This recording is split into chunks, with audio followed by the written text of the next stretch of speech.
Ya pemirsa, sudah 3 bulan ini harga beras naik terus. Di Bandung, Jawa Barat, beras yang sebelumnya dijual Rp10.000 per kilogram, kini menjadi Rp12.000 per kilogramnya. Harga beras di sejumlah pasar tradisional di Kabupaten Bandung, Jawa Barat masih mengalami kenaikan. Di pasar tradisional Banjaran misalnya, harga beras yang biasa dijual para pedagang di harga Rp10.000 per kilogram, kini dijual hingga Rp13.500 per kilogramnya.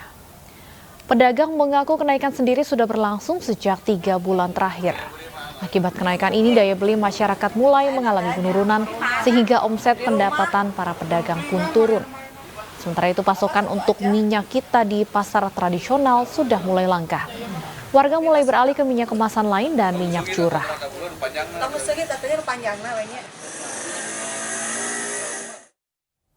Sementara itu, pemirsa, minyak goreng bersubsidi minyak kita hingga saat ini masih langka di sejumlah pasar tradisional di Jakarta. Bahkan di Pasar Tebet dan Warung Buncit, Jakarta Selatan, ketersediaan minyak kita sudah langka bahkan mulai hilang dari peredaran.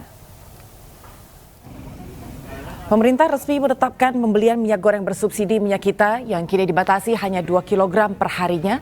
Sementara pembelian minyak goreng curah juga ikut dibatasi pembeliannya hanya 10 kg per hari.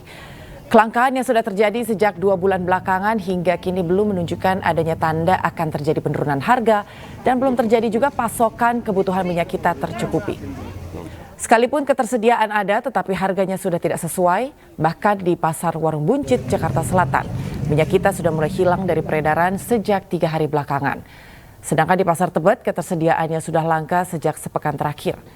Jikapun tersedia minyak kita, harga masih tinggi, yaitu sekitar Rp16.000 per liter hingga Rp20.000 per liter.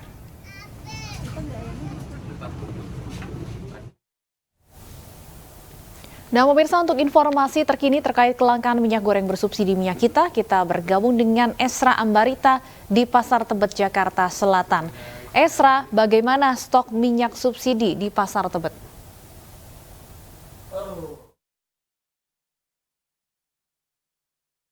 Persediaan minyak kita ini masih diburu dari para pembeli dan ini salah satunya berada di Pasar Tebet, Jakarta Selatan, di tempat saya mengabarkan. Berdasarkan informasi yang kami dapatkan dari para pedagang, untuk ketersediaan minyak kita atau minyak subsidi ini sangat minim sekali pasokannya, atau ini bisa ada dalam sepekan sekali dan langsung ludes dibeli masyarakat. Pedagang menyayangkan mengapa minyak kita ini masih saja pasokannya sangat minim, mengingat memang daya beli masyarakat juga sangat tinggi. Hal ini pun membuat sejumlah minyak terkerek naik dengan merek lain, yakni sudah dibanderol di angka Rp40.000 per 2 liternya. Sementara itu, jika di sebelah kanan ini saya melihat ada sebuah minyak curah, kami juga menanyakan kepada pedagang, ini sudah dibanderol dengan harga Rp15.000 per liternya. Kendati demikian angka ini lebih murah, masyarakat sampai saat ini masih terus mencari dari minyak kita, mengingat memang harga ini masih sangat kecil sekali atau berada di angka 14 hingga 16.000 per liternya. Dan pedagang berharap agar pemerintah, khususnya hal ini minyak kita, untuk memastikan pasokannya aman. Selain memang minyak kita yang mengalami kenaikan di Pasar Tebet, Jakarta Selatan, ada juga beberapa komoditas yang sudah merangkak naik, yakni cabai sudah tembus di angka Rp100.000 per kilogramnya. Kemudian juga untuk beras ini sudah berada di angka Rp18.000 per liternya. Pedagang dan pembeli berharap agar pemerintah ambil andil untuk menstabilkan harga-harga dari bahan pokok ini. Demikian, kembali ke Anda, Anggi Stefani. Baik, terima kasih Esra untuk informasinya. Selamat bertugas kembali. Pemirsa, terkait dampak dari kenaikan harga beras dan langkanya minyak subsidi, apakah ada dampak bagi penjual warung makan? Untuk informasi selengkapnya kita akan bergabung bersama Irfan Budiawan di Janaripan, Bandung, Jawa Barat. Ya Irfan, saat ini apakah ada dampak kenaikan dari harga minyak bersubsidi bagi para pedagang?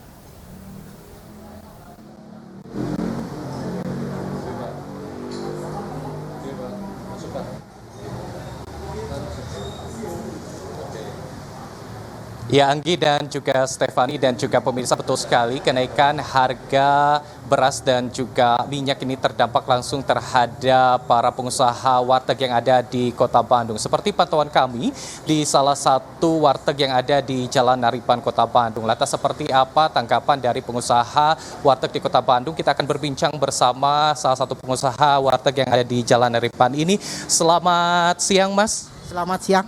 Dengan Mas siapa, mohon maaf? Mas Wawan. Mas Wawan. Mas Wawan, kenaikan harga beras dan juga kenaikan minyak ini terasa mulai dari kapan nih Mas Wawan? Mungkin sekitar udah 2 bulan ya dari. Lantas dengan naiknya harga beras dan juga minyak ini seperti apa dampaknya terhadap penjualan sendiri Mas Wawan? Kalau di penjualan alhamdulillah sih ya masih lancar, cuman berkurangnya di pendapatannya paling. Nah, untuk kenaikan harga beras dan juga minyak ini, apakah untuk kenaikan harga beras ini ada kenaikan harga jual kepada para konsumen? Kalau harga jual kita nggak naikin, porsinya juga nggak dikurangi. Tetap. Jadi, tidak ada pengurangan porsi kepada konsumen? Ya, tidak ada. Nah, lantas untuk menanggulangi kenaikan harga beras, minyak ini, seperti apa solusi yang dilakukan oleh Mas Wawan? Kalau untuk mengurangi enggak, jadi ya ini udah jadi resiko ya buat orang jualan kalau harga sedang naik seperti ini, jadi mau nggak mau kita bisa apa? Di pasar ya Mas Wawan ya? Harapannya untuk pemerintah sendiri untuk harga beras ataupun juga minyak ini seperti apa nih Mas Wawan? Ya mudah-mudahan harganya cepat turun lagi seperti semula, ya bisa lebih normal lagi. Terima kasih Mas Wawan, selamat kembali beraktivitas. Ya, itu dia pemirsa terkait juga perbincangan kita atau wawancara kita bersama Mas Wawan, salah satu pengusaha warteg yang ada di Kota Bandung. Memang cukup sulit untuk menaikkan harga jual dan juga mengurangi porsi karena tingkat pembeli di warteg ini juga adalah masyarakat menengah ke bawah. Dari Kota Bandung, Irfan Budiawan, Rizky Aswendi, kita kembali ke studio bersama Anggi dan juga Stefani. Terima kasih Irfan Budiawan melaporkan langsung dari Bandung, Jawa Barat. Selamat bertugas kembali. Kita ke informasi lain, pemirsa, setelah ditangkap KPK dan menjalani pemeriksaan awal di Jayapura, buronan KPK Bupati Mamberamo Tengah nonaktif Riki Hampagawak diterbangkan ke Jakarta pagi tadi. Bupati Mamberamo Tengah Riki Hampagawak tersangka kasus korupsi suap dan gratifikasi senilai 24,5 miliar tahun 2013 sampai 2019 pagi ini diterbangkan ke Jakarta. Riki diterbangkan melalui Bandara Sentani Kabupaten Jayapura. 150 personil gabungan diantaranya Polres Jayapura, Brimob dan TNI Angkatan Udara menjaga ketat pengamanan keberangkatan tersangka. Petugas berhasil membawa Riki terbang ke Jakarta pukul 8.45 waktu Indonesia Timur dengan menggunakan Garuda Indonesia nomor penerbangan GA657.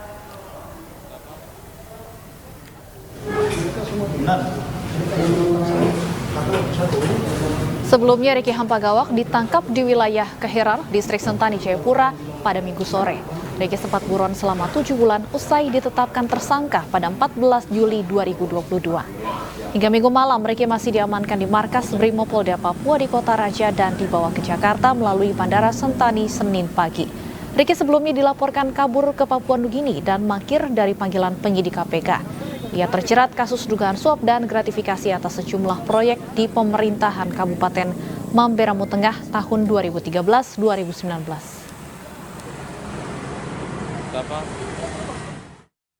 Nah, pemirsa, kita akan langsung bergabung ke Istana untuk mengikuti konferensi pers Ketua Umum PSSI baru, Erick Thohir.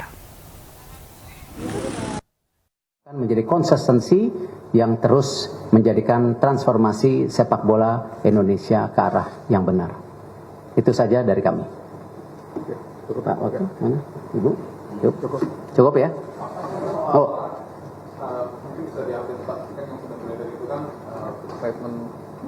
Dipo dari Kompas TV, Pak, mungkin bisa diupdate soal status dari Pak Menpora yang sempat diisukan mundur. Kan tadi Pak Menpora bilang di pagi arahannya nunggu Presiden. Ya. Apakah ini dibicarakan dan bagaimana hasilnya?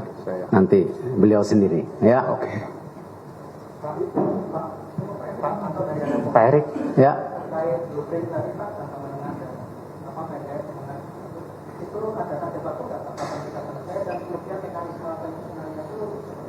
Ya.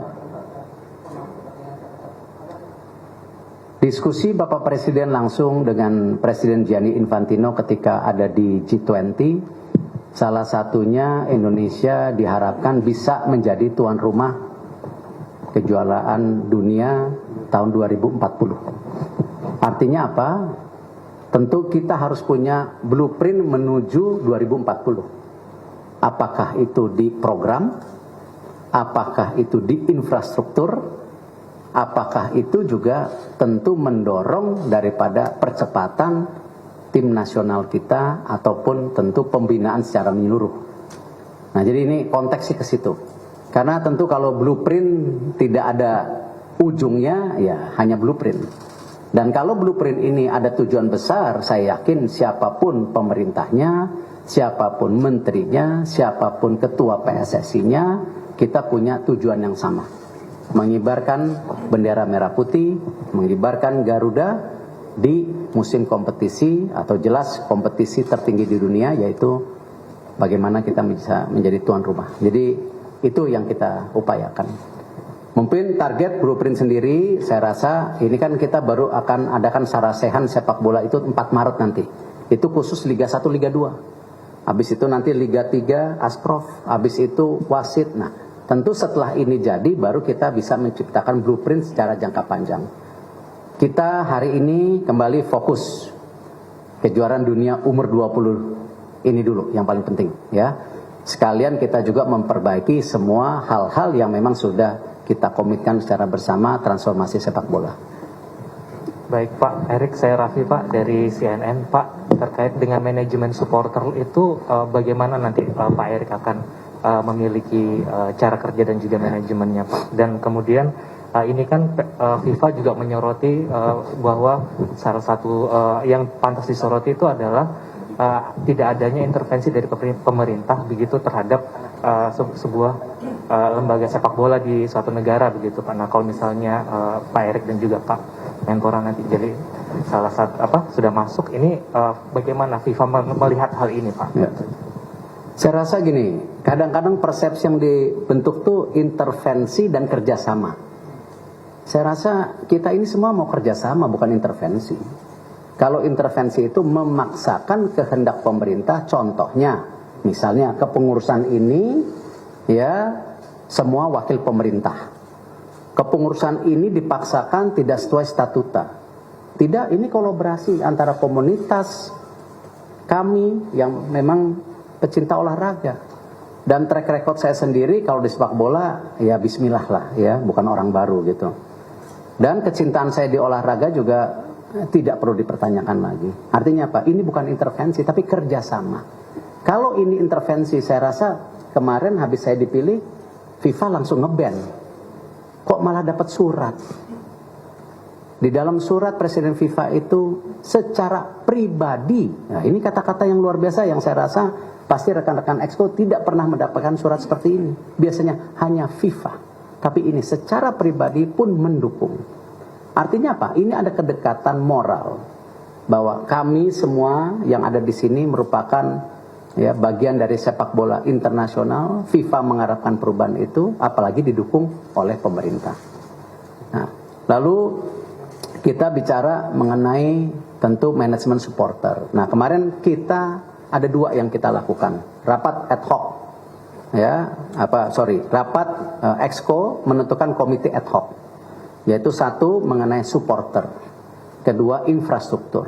Nah, alhamdulillah kami nanti 1-2 hari ini akan diajak oleh Bapak Presiden ke IKN untuk melihat ya potensi training center yang akan disiapkan. Tapi kita belum tahu di mana, jumlah hektarnya juga belum tahu. Nanti kita 1-2 hari ini karena beliau akan mengunjungi sana, cuman kita diundang tadi. Lalu kita bicara manajemen supporter. Sama, itu karena ada komite ad hoc-nya, salah satunya Inpres Presiden juga, ini salah satunya. Bagaimana tentu kita mulai membangun mentalitas daripada visi pembangunan pecinta sepak bola bisa dari sekolah. Bagaimana anak-anak sekolah mulai di training, ini loh kultur sepak bola kita. Inilah kultur penonton kita. Memang perlu waktu 5-10 tahun. Tetapi juga ada jangka pendeknya, bagaimana kita duduk bersama klub-klub dengan pemerintah daerah dan supporternya langsung. Nah, ini memang sesuatu yang saya rasa sangat kompleks, tapi kita bisa jalankan kalau kita fokus satu persatu, tetapi tepat waktu. Ya, kita kerja itu kan selalu saya bilang harus cepat dan tepat. Ya, ini yang penting. Karena itu saya rasa komitmen dari Exco, saya ngucapin terima kasih. Ini 3 hari ini saya gangguin terus, tapi hatinya memang di sepak bola. Jadi tidak merasa terganggu, betul ya para Exco ya. Tuh, jadi nggak terganggu. Gitu. Terakhir, izin Pak mengenai Akbar dari Bisnis Indonesia. Pemirsa, baru saja kita dengarkan keterangan dari Ketua Umum PSSI Erick Thohir di mana hari ini jajaran pengurus PSSI yang baru terpilih baru saja bertemu dengan Presiden Joko Widodo tentunya untuk membahas transformasi sepak bola Indonesia. Nah, pemirsa, usai jeda kami akan kembali dengan informasi 1 orang meninggal akibat banjir yang mengepung kota Solo dan sekitarnya. Tetap bersama kami, usai jeda kami akan segera kembali.